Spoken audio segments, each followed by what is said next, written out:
बीड परळी महामार्गावरील दिंद्रुड शिरसाळा रस्त्याच्या कामावर बोगस कामाचा आरोप। शासनाने तातडीनं लक्ष घालण्याची मागणी। सार्वजनिक पैशातून होणाऱ्या कामात गुणवत्तेशी तडजोड नको। बीड परळी महामार्गावरील दिंद्रुड ते शिरसाळा या मार्गाचे सुरू असलेले रस्त्याचे काम निकृष्ट दर्जाचे आणि बोगस पद्धतीने होत असल्याचा आरोप स्थानिक नागरिकांनी केला आहे। कामामध्ये दर्जाहीन साहित्याचा वापर होत असून आवश्यक तांत्रिक निकषांचे पालन केले जात नसल्याची तक्रार नागरिकांकडून करण्यात आली आहे। स्वतंत्र तांत्रिक चौकशी करण्यात यावी, तसेच कामाच्या गुणवत्तेची प्रत्यक्ष तपासणी करून दोष आढळल्यास संबंधित कंत्राटदार आणि जबाबदार अधिकाऱ्यांवर कारवाई करावी अशी मागणी नागरिकांनी केली आहे। अशी जोरदार मागणी शिरसाळा परिसरातील नागरिकांनी केली आहे।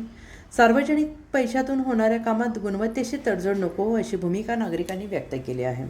आणि या संपूर्ण बातमीचा आढावा घेतला आहे शिरसाळा येथून अतुल बडे यांनी। नमस्कार, मी दत्ता बडे, सरपंच खामगाव।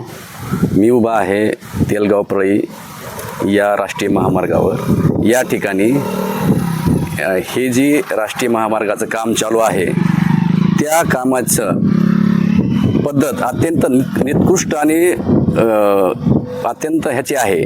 तर त्याची आमची अशी मागणी आहे की त्या आता सध्या मी खाली बघू शकता, इथं जे DLC एक प्रकार आहे, DLC केलेलं आहे, त्याच्यावर पाण्याचा वापर नाही आहे।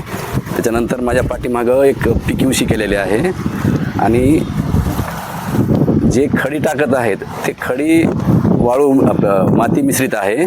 यामुळे या कामाची क्वालिटी, याची उत्तमता किती योग्य आहे हे अधिकाऱ्यांनी त्यांच्या लॅब टेस्टिंग प्रमाणे करावी ही आमची मागणी आहे। तसंच आमच्या काही इथल्या गावातील शेतकऱ्यांच्या गावकऱ्यांच्या मागण्या अशा आहेत की या ठिकाणी जे काही पाण्याचा रोडवरून होणारा निचरा आहे त्याच्यासाठी नाली असेल, त्याच्यासाठी सर्व्हिस रोड असेल किंवा स्ट्रीट लाईट असतील, या सुविधा आणि जे आमचे काही पोल वगैरे आहेत, समजा ते पोलचं जे रोड याच्यामध्ये येत आहेत आपल्या कशामध्ये रोडमध्ये, ते व्यवस्थित त्याची उंची करून ते आम्हाला व्यवस्थित करून द्यावी ही अशी आमची माफक मागणी आम्ही आमच्या वरिष्ठ अधिकाऱ्यांना, राष्ट्रीय महामार्गाचे जे अधिकारी आहेत त्यांना करणार आहोत। व या कामाची तपासणी आपण आपल्या लॅब टेस्टमार्फत व इस्टिमेटप्रमाणे आहेत का याची पण निष्पक्षपणे चौकशी करावी ही मागणी आमची आहे यामार्फत।